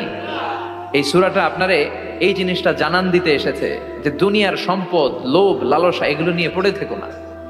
এই যে আমাদের ফ্যামিলি, আমাদের বাচ্চা কাচ্চা, আমাদের এত টাকা পয়সার হিসেব, মাস শেষে বাড়ি ভাড়া, গ্যাসের বিল, এটা সেটা, আপনি কি মনে করছেন যে আপনি চলে গেলে এগুলো থেমে থাকবে? কিছুই থেমে থাকবে না, সব চলবে আগের মতো, থাকবেন না আপনি। এজন্য শাহাদাত ফয়সাল ওনার ফেসবুকে সর্বশেষে লিখে গিয়েছিল, আমি হীন দুনিয়া, মানে এমন দুনিয়া যেটাতে আমি নাই। সব চলে, সকাল গড়িয়ে বিকেল হয়, শীত শেষে গ্রীষ্ম আসে, দিন শেষে রাত নামে, সব চলে, নাই শুধু আমি। চিল্লায় বলেন ঠিক কিনা? তো এজন্য এগুলি একটু ভাবেন। অনেক ব্যস্ত আমরা। এই দুনিয়ার পুরো জীবনটা এটা হচ্ছে লালসাময় একটা জীবন, লোভ, মরিচিকা, মায়াজাল। এই মায়াজালে আমরা আটকে আছি, ফলে মৃত্যুর কথা আমরা ভুলে গিয়েছি। পাগলের মতো ছুটছি, আরো টাকা লাগবে, আরো খ্যাতি লাগবে, আরো যশ লাগবে, আরো দাপট লাগবে আমার। এত টাকা দিয়ে কি হবে? এত সম্পদ দিয়ে কি হবে? এত ব্যস্ততা দিয়ে কি হবে তোমার? স্টপ, থামুন, অনেক হয়েছে, আন্না, থামুন। Take a rest, take a breath and think about death. Think that you have to go back to your Lord. একটু বসেন না, একটু ভাবেন যে আমাকে চলে যেতে হবে, চলে যেতে হবে। এই কোলাহল, এই ব্যস্ততা এগুলো থাকবে, থাকবো না আমি। সাইয়েদনা ওমর ফারুক বলেছেন, মুতু ক্বাবলা আন তামুতু, মরার আগে একবার মরো। হাসিবু ক্বাবলা আন তুহাসাবু আলাইকুম, তোমার হিসাব নেওয়ার আগে তুমি একবার নিজের হিসাবটা করো না। কাগজ বের করে একটু লিখো না কি কি ভালো কাজ করছিলা, যেগুলো দিয়ে নাজাতের ওয়াসিলা হতে পারে, 1 2 3, আর কি কি আকাম কুকাম করছো দেখো না, লিখে দেখো তোমার অবস্থাটা কি। মরার আগে একবার মরো, মরার আগে খাটের মধ্যে শুয়ে শটান করে চোখ বন্ধ করে একবার মরার ভান করে দেখেন কেমন লাগে। চোখটা বন্ধ করেন আর ভাবেন আপনি নাই, কি কি হতে পারে ভাবেন। আপনার ছেলে মেয়েরা কান্না জুড়ে দিবে, আপনার প্রাণের স্ত্রী বিলাপ শুরু করে দিবে, বন্ধু বান্ধবের চিৎকার আর মাতম, স্থানীয় এলাকার মসজিদে ঘোষণা অমুক এলাকার নিবাসী অমুক ভাই অমুকের ছেলে অমুক দুনিয়ায় নাই। সব আত্মীয়রা চলে আসবে, ফেসবুকে স্ট্যাটাস দেয়া হবে, সবাই সবাইকে জানাবে বিকাল 4টায় অমুক হাই স্কুল ময়দানে আপনার জানাজা। ছুটে আসবে, সবাই ছুটে আসবে আপনাকে শেষ বিদায় দিতে, গুড বাই জানানোর জন্য, আল ওয়াদা, বিদায় জানাতে আসবে সবাই। 4 তাকবীর দিয়ে আপনার জানাজা হবে, অশ্রুসিক্ত জানাজায় আপনার বিদায় হবে। কাঠের খাটিয়ার মধ্যে করে কাঁধে তুলে আপনার কবরে নেওয়া হবে, আগে থেকে খুঁড়ে রাখা কবরটার মধ্যে আপনার বিছিয়ে দেয়া হবে, বাঁশের কচি দিয়ে তার উপরে মাটির চাপা দিয়ে সব চলে যাবে। ভাবেন না একবার চোখ বন্ধ করে, this is the circle of life, this is the nature of life. এটা সবার হবে, আমার হবে, আপনার হবে। এত মায়া, এত ভালোবাসা কই যাবে? কেউ থাকবে না, সবাই আপনার অন্ধকার কবরে রেখে দিয়ে চলে আসবে। উপরে বাঁশের কঞ্চি, তার উপরে মাটির চাপা, অন্ধকার আর অন্ধকার। এই অন্ধকার যেন শেষ হতে চায় না, শুধুই অন্ধকার, ঠিক কিনা? এজন্য আমাদের চলে যেতে হবে। দাদা গেল, চাচা গেল, মামা গেল, আমাদেরকেও যেতে হবে, জোরে কোন ঠিক কিনা? একদিন মাটির ভেতরে হবে ঘরে মন আমার, কেন বান্ধ দালান ঘর, প্রাণ পাখি উড়ে যাবে পিঞ্জর ছেড়ে, ধরা ধামে সবই রবে তুমি যাবে চলে, বন্ধু বান্ধব যত মাতা পিতা দ্বারা সুত সবই হবে তোমার পরে, মন আমার কেন বান্ধ দালান ঘর, একদিন মাটির ভেতরে হবে ঘরে মন আমার, কেন বান্ধ দালান ঘর, ঠিক কিনা? সব পরে থাকবে, চলে যেতে হবে আমাদেরকে। এজন্য আখিরাতের কথা যেন আমাদের স্মরণ হয়। বিষ্ণুনবী বলতেন, নাহাইতুকুমান জিয়ারাতিল কবুর, আমি তোমাদেরকে কবর জিয়ারত করতে আগে নিষেধ করতাম, কিন্তু এখন নিষেধাজ্ঞা প্রত্যাহার করে নিলাম। এখন সব সময় তোমরা কবরের সামনে যাবা আর জিয়ারত করবা। কবরস্থানে জানতো বড়ুয়া কৃষ্ণপুরের এই গ্রামের কবরস্থান আছে? কোন দিকে? পূর্ব দিকে আছে, গোখরার জলের ওদিকে। যান আপনারা, একটু যাবেন, একটু গেলে আখিরাতের কথাটা স্মরণ হবে। ওখানে ছোট শিশুরা শুয়ে আছে, কিশোর যুবকরা আছে, আপনার মতো তাগড়া যুবক মুরব্বীরা আছে। এরা এই এলাকায় থাকতো, এরা আকাশ থেকে নেমে আসে না, এই এলাকার সন্তান আজ নাই। একটা সার্টেন পিরিয়ড শেষে আপনিও থাকবেন না। This is the nature of life, this is the circle of life. ছোট্ট শিশু হয়ে এসেছিলেন, শৈশব, কৈশোর, যৌবন, প্রৌঢ়ত্ব। আগে ছিলেন সিঙ্গেল, বিয়ে করে হয়ে গেলেন ডবল। এরপরে আল্লাহ আপনাকে একটা মেয়ে দিল, এরপরে মেয়েকে বিয়ে দিয়ে শ্বশুর হলেন, এরপরে ওই মেয়ের ঘরে সন্তান হতে নানা হলেন। আর কতদিন? অনেক দিন হলো তো, অনেক লম্বা সময় পেয়েছেন আপনি। Think about that. এবার যাওয়ার কথা ভাবেন, আখিরাতের সামানের কথা ভাবেন, ফিরে যেতে হবে। কি শক্তিশালী যুবক! বার্ধক্য চলে আসলে লাঠি ছাড়া চলতে পারে না। কুচকুচে কালো দাড়ি সাদা হয়ে যায়, দাড়ির শুভ্রতা, বয়সের ভার, রং ধরা যৌবন জং ধরে শেষ, ঠিক কিনা? This is the circle of life. যুবক ভাইরা, এটাই জীবন, চলে যেতে হবে, কেউ থাকতে পারবে না, ঠিক কিনা? এটা রিমাইন্ডার আল্লাহ এই সূরার ভেতরে দিয়েছেন যে তোমাদেরকে ফিরে যেতে হবে। এই লোভ লালসা ছেড়ে দাও। রব্বুল আলামিন বলেন, আল্লাকুমুত তাকাসুরু হাত্তা যুরতুমুল মাকাবির। ও গোলাম, দুনিয়ার সম্পদ, লোভ লালসা তোদেরকে পাগল বানিয়ে দিয়েছে। এই লোভ পাগলামি কোনোদিন তোদের থামবে না যতদিন না তোরা কবরে ঢুকবি, ঠিক কিনা? কার কথা? আল্লাহ বললেন, দুনিয়ার সম্পদ আর লোভ আর মোহে তোমরা গাফেল হয়ে গিয়েছো। আখিরাতের কথা বেমালুম তোমরা ভুলে গিয়েছো, কিন্তু আখিরাতে তোমাদের যেতেই হবে, কবরের বাড়িতে তোমাদের ঢুকতেই হবে, ঠিক কিনা? যেতেই হবে। আমরা ভুলে যাই। আল্লাকুমুত তাকাসুর, অতিরিক্ত পাওয়ার লোভ, বেশি বেশি খাওয়ার লোভ, বেশি বেশি জমানোর লোভ মানুষকে গাফেল বানিয়ে দিয়েছে। এটা মানুষের স্বভাব। আরো চাই, আরো চাই, এই স্বভাবটা আছে না নাই? দেখবেন ছোট বাচ্চারা মসজিদের দোয়া অনুষ্ঠান শেষে জিলাপি দেয় না? বড়ুয়া কৃষ্ণপুর কি দেয়? আগে বাতাসা দিত না, এখন কি দেয়? জিলাপি দেয়, মিষ্টি দেয়, তো মসজিদের 2-3 গেট থেকে যদি দেয়, ছোট বাচ্চারা দেখবেন এদিক দিয়ে কয়েকটা নিয়ে আবার ওই গেটে লাইন ধরে। ওর হাত হলো ছোট হাত, ওর হাত ভর্তি জিলাপি, আর নেওয়ার জায়গা না, এরপর আরেক জায়গায় লাইন ধরছে। আরো লাগবে, আরো লাগবে, এই আরো আরো আরো চাই, এই স্বভাবটাই মানুষকে কুড়ে কুড়ে শেষ করে দিয়েছে। এত লাগবে কেন তোমার? চাহিদার কোনো শেষ নাই। Unlimited demand of human being. যার আছে বেশি তার চাই বেশি।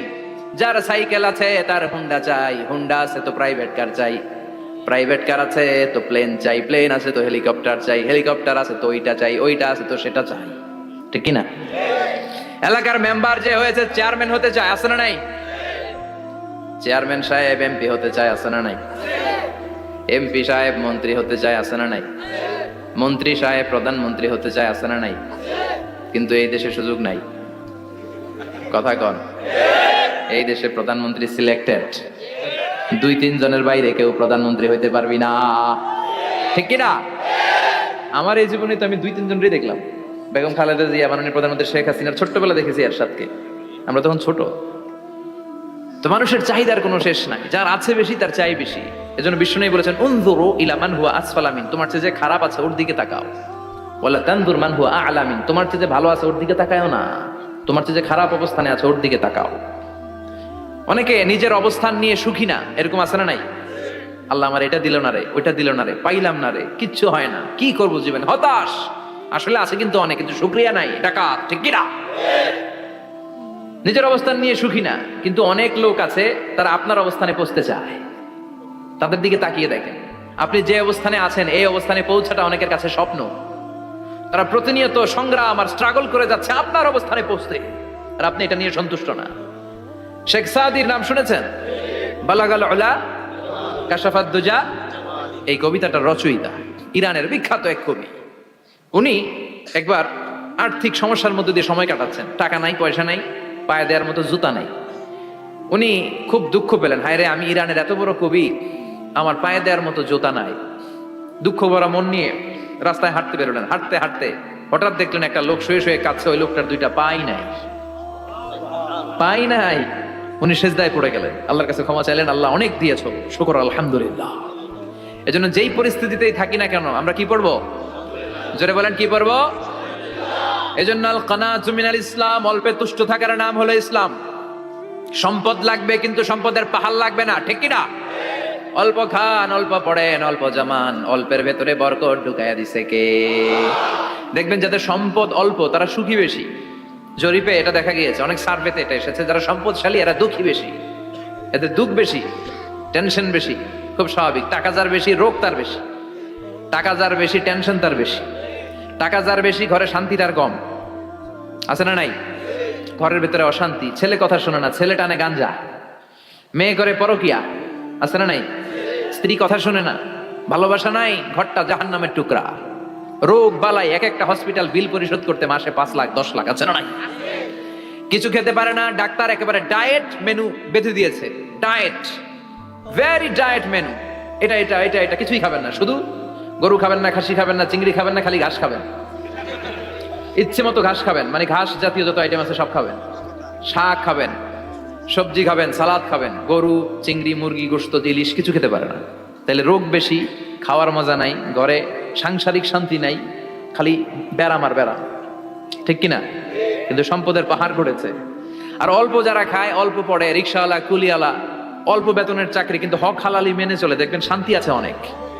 হ্যাঁ, বাসা ভাড়া দেয়, ফ্যামিলি চালায়, বাচ্চাদের স্কুল বিল, এরপরও মাস শেষে 1-2 হাজার টাকা হাতে থেকে যায়।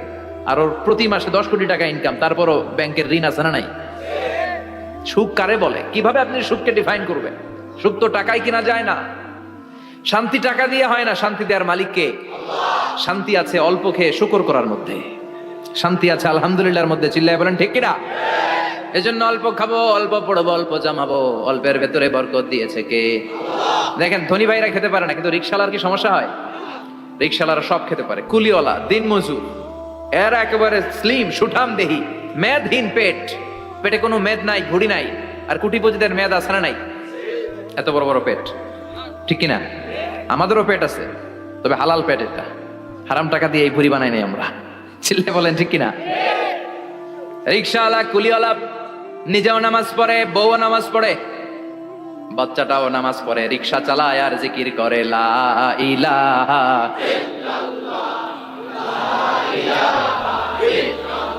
লা ইলাহা ইল্লাল্লাহু মুহাম্মাদুর রাসূলুল্লাহ সাল্লাল্লাহু। সুখ আর শান্তি, তাদের ঘরে সুখ। ধনী কোটিপতি ভিআইপি সিআইপিস, এদের রাতে ঘুম নাই, 1 ঘন্টা ঘুমানোর জন্য 4টা ট্যাবলেট খাওয়া লাগে, এরকম আছে না নাই? কিন্তু ঘুমের জন্য যে ট্যাবলেট খাওয়া লাগে রিকশাওয়ালা এটা জানেই না। ওর যেখানে রাইত ওইখানেই, ওর মাথা বিছনায় লাগতে দেরি, ওর ঘুম আসতে দেরি হয়, ওর ঘুমে নাকের ডাকের আওয়াজে ট্রাকের ইঞ্জিনও ফেল। সুবহানাল্লাহ পড়েন। এজন্য অনেক বেশি সম্পদের পাহাড় করা লাগবে, এই চিন্তা যেন আমাদের মাথায় না আসে। চিল্লায় বলেন ঠিক কিনা? এজন্য রব্বুল আলামিন বলেন আল্লাকুমুত তাকাসুরু হাত্তা যুরতুমুল মাকাবির। বেশি বেশি সম্পদ উপার্জনের আকাঙ্ক্ষা তোমাদেরকে আখিরাত থেকে গাফেল বানিয়েছে। এই গাফলতি কশিনকালেও তোমাদের কমবে না যতক্ষণ না তোমরা কবরে ঢুকবা। হাত্তা যুরতুমুল মাকাবির, মাকবারাতুনের প্লুরাল মাকাবির, যতক্ষণ না কবরে না ঢুকবা, কবরস্থান তোমার আবাসস্থল না হবে, ততক্ষণ পর্যন্ত এই চাই চাই মানসিকতা কমবে। মানুষের স্বভাব হলো আরো চাই, আরো চাই, আরো চাই করে ফকিরেরা। কারা? আল্লাহ গালি দিয়ে বললেন তোরা সব ফকিরনি। তোরা কি? ইয়া আইয়ুহান নাসু আনতুমুল ফুকারাউ ইলাল্লাহ ওয়াল্লাহু হুয়াল গানিয়ুল হামিদ। সুবহানাল্লাহ পড়েন। আল্লাহ ডেকে বললেন গোলাম আনতুমুল ফুকারা ইলাল্লাহ, তোমরা সবাই ফকির, ধনী হলো একজন, তিনি কে? আল্লাহ শুধু ধনী, আর মানুষের স্বভাব হচ্ছে আরো চাই, আরো চাই। ওর 2 তলা বিল্ডিং, আমার 3 তলা লাগবে। ওর 2টা গাড়ি আছে, আমার 3টা লাগবে। আছে না নাই? বিশ্বনবী বললেন কিয়ামতের আগ দিয়ে মানুষের মধ্যে আকাঙ্ক্ষায় প্রতিযোগিতা বেড়ে যাবে, প্রতিযোগিতামূলক টেন্ডেন্সি। কার চেয়ে কে বড় হতে পারে, কার চেয়ে কে বেশি টাকার পাহাড় বানাতে পারে। আছে না নাই? বিশ্বনবী বললেন ওয়া আনতারাল হুফাতাল উরাতাল আলাতা রিয়া আশ-শাইয়াতা তাওয়ালুনা ফিল বুনিয়ান। কিয়ামতের আগে এমন কিছু লোক যাদের গায়ে দেওয়ার মতো জামা ছিল না, পায়ে দেওয়ার মতো জুতা ছিল না, পেটে দেওয়ার মতো খাবার ছিল না, সমাজের কেউ তাদেরকে চিনতো না। হঠাৎ করে এই লোকগুলো ধনী হয়ে যাবে। And they will start to construct, they will compete to construct high rises building in the cities. শহরে গ্রামে এরা বড় বড় বিল্ডিং বানানো শুরু করবে। সরকার কাছাকাছি চলে আসছে। এই যে বিল্ডিং বানানোর প্রতিযোগিতা, কুমিল্লা শহরে আজ থেকে 20-25 বছর আগে 5 তলা 6 তলা একটা বিল্ডিং ছিল না, এখন 10 তলা 20 তলা। আছে না নাই? ঢাকায় আজ থেকে 20 বছর আগে 10 তলা বিল্ডিং খুঁজে পাইতেন আপনি? নাই। গোটা বিশ্বব্যাপী এখন টাওয়ার বানানোর প্রতিযোগিতা। বিশ্বনবী বলেন এদের কোনো টাকা ছিল না। পৃথিবীর সবচেয়ে বড় টাওয়ার এখন আরব দেশে, এদের কোনো টাকা ছিল না। আরব দেশের সৌদি আরব, কাতার, কুয়েত, বাহরাইন এখন স্বর্ণ আর তেলের খনি পেয়ে আল্লাহরে ভুলে যায়। এদের খাওয়ার মতো কিছু ছিল না। এদেরকে আমার দাদারে শুনতাম বলতো কাবলিওয়ালা, বলতো কি বলতো? এদেশে আসতো জায়নামাজ তসবিহ ছড়া খেজুর টেজুর বিক্রি করার জন্য। এরা জেলে পাড়ার লোক ছিল, আরব সাগরের তীরবর্তী এলাকার মানুষ। সাগরের মাছ মেরে এরা জীবন ধারণ করতো। আল্লাহ এদেরকে তেলের খনি দিলেন, গ্যাসের খনি দিলেন, এখন তারা বড় বড় টাওয়ার বানায়। আছে না নাই? বুর্জ আল খলিফা, কি উঁচা বিল্ডিং, 828 মিটার উঁচু। জেদ্দা আছে 1000 মিটার উঁচু কিংডম টাওয়ার। তাইওয়ানে আছে তাইপেডাং টাওয়ার 101 তলা। মালয়েশিয়া আছে পেট্রোনাস টুইন টাওয়ার 88 তলা। চায়নাতে আছে সাংহাই টাওয়ার, একটার পর একটা টাওয়ার। প্রতি বছর অ্যানাউন্স করতেছে যে ওদেরটা আছে আমাদেরটা বড় বানাবো। কাতার কয় ওরা বানাইলে আমরা পারবো না কেন, আমরা বানাবো আরো বড়। আছে না নাই? শাগালাতকুমুত তাকাসুর, যে আরো লাগবে, আরো বড় হতে হবে, এই টেন্ডেন্সি মানুষকে আখিরাত থেকে একেবারে গাফেল বানিয়ে দিয়েছে। চিল্লায় বলেন ঠিক কিনা? টাকার পাহাড় বানাতে চায়, দরকার থাকলেও চায়, না দরকার থাকলেও চায়। বর্তমান পৃথিবীর সবচেয়ে ধনী লোকটার নাম জানেন? কি নাম? হ্যাঁ, বিল গেটস। ওর যে কত টাকা ও নিজেও জানেন। ওর পকেট থেকে যদি $100 একটা বান্ডিল পড়ে যায়, এটা তুলতে ওর যত সময় লাগবে, ও না তুলে যদি হেঁটে যে আইডিয়া নিয়ে হাঁটতেছিল ওইটা নিয়ে হাঁটে, ওদিকে আরো বেশি ইনকাম হয়ে যাবে। এত টাকা তার, এটা তোলার সময় তো তার নাই। ওয়ারেন বাফেট নাম শুনছেন? হাজার হাজার কোটি ডলারের মালিক। প্রিন্স ওয়ালিদ বিন তালার, সৌদি ধনকুবের নাম শুনেছেন? ওর একটা বিমান আছে, প্রাইভেট জেট প্লেন। এই বিমানটার 70% মেড অফ গোল্ড। বিমানের 70% স্বর্ণ দিয়ে বানানো। গত কয়েক বছর আগে আমি ব্রুনাই গিয়েছিলাম। ব্রুনাইয়ের সুলতানের নাম হাসান আল বালখিয়া। উনি একটা প্যালেস আরবিতে বলে কাসার, মানে হচ্ছে রাজপ্রাসাদ। পৃথিবীর সবচাইতে বড় রাজপ্রাসাদ ব্রুনাইতে বান্দার সিরি বেগাওয়ানে অবস্থিত। আমি গিয়েছি ওখানে। প্রায় 1800 থেকে 2000 কক্ষ আছে ওই প্যালেসে, রাজপ্রাসাদে। ওই রাজপ্রাসাদের টয়লেটের কমোড গুলো মেড অফ গোল্ড, স্বর্ণ দিয়ে বানানো। নাউজুবিল্লাহ পড়বেন না? এই হাসান আল বালকিয়া নিজে বিমান চালায়, ওর সংগ্রহে 500টা রোলস রয়েস লাক্সারিয়াস কার আছে। 500 রোলস রয়েস। গুগল ইউটিউব যারা করেন সার্চ দিয়ে দেখবেন ওর কি পরিমাণে গাড়ি। রোলস রয়েস গাড়ি হচ্ছে one of the luxurious car in the world. Car ব্র্যান্ডের মধ্যে যত দামি কার ব্র্যান্ড আছে এর মধ্যে রোলস রয়েস একটা, যেগুলোর দাম কমসে কম এদেশের টাকায় 8 কোটি থেকে 10 কোটি টাকা। আচ্ছা বলেন, এই গাড়িগুলো যারা হাই প্রোফাইলের ভিআইপিস, তারা ফ্যামিলির সবাইকেও যদি একটা করে গাড়ি দেয়, একজনের কয়টা গাড়ি দরকার? 5টা, 10টা, 20টা। বললাম যে 20টা গাড়ি লাগবে ওনার। 500 গাড়ি দিয়ে উনি কি করবে? তার সংগ্রহে 500টা রোলস রয়েস। স্বর্ণেরও গাড়ি আছে, তার স্বর্ণের পালঙ্ক আছে, আমি দেখে এসেছি। পোরশে, ফারারে, লাম্বরগিনি, এই টাইপের যে ব্র্যান্ডগুলো আছে, অভাব নাই। তার মানে আছে যার বেশি চায় তত বেশি। চিৎকার করে বলেন ঠিক কিনা? এজন্য আল্লাহ বললেন আল্লাকুমুত তাকাসুরু হাত্তা যুরতুমুল মাকাবির। দুনিয়ার লোভ তোমাদেরকে আখিরাত থেকে গাফেল বানিয়ে দিয়েছে। দুনিয়ার লোভ লালসার মধ্যে পড়ে আখিরাতকে বেমালুম তোমরা ভুলে গিয়েছো। এই গাফলতি কোনোদিন কমবে না যতদিন না তোমরা কবরে ঢুকো। ঠিক কিনা? সম্পদ উপার্জনে ইসলাম বাধা দেয় না, কিন্তু সম্পদ হৃদয়ে স্থান দেয়া যাবে না। সম্পদ উপার্জন করতে হবে, খরচ করে ফেলতে হবে। বেশি সম্পদশালী হতে হলে আল্লাহর সন্তুষ্টির জন্য যাকাত দিতে হবে। কে দিতে হবে? দে যাকাত, দে যাকাত, তোর দিল খুলবে পরে, আগে খোলো খাত। দে যাকাত, দে যাকাত, তোরা দে রে যাকাত। ঠিক কিনা? দিল পরে খুলবে, আগে হাত খোলেন। হাত খুললে দেখবেন দিলটারে খুলে দিয়েছে কে? সাইয়েদনা মুসা আলাইহিস সালামের জামানায় ওনার চাচাতো ভাই ছিল মিশরের সবচাইতে বড় ধনী, যাকাত দেয় নাই। তার কি করুণ পরিণতি হয়েছে কোরআনে আছে না নাই? এত সম্পদ ছিল, তার সম্পদগুলো সে সিন্ধুকে আটকে রাখতো।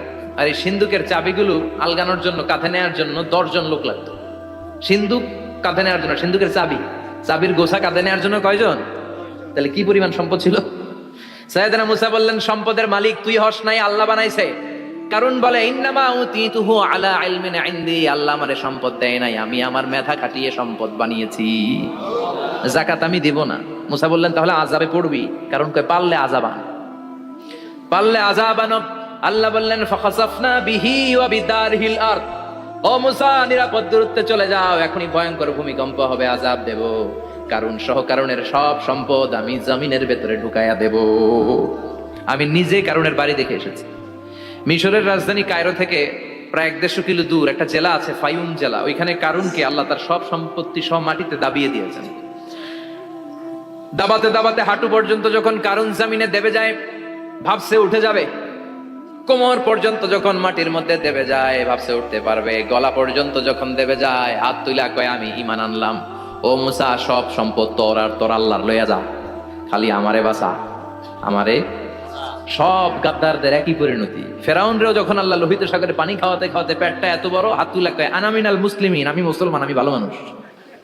আল্লাহর কোরআন সাক্ষী, সে বলেছে আনা মিনাল বনি ইসরাইলরা যে আল্লাহরে মানে, আমিও তারে মানি, আমিও আল্লাহর দলের একনিষ্ঠ কর্মী।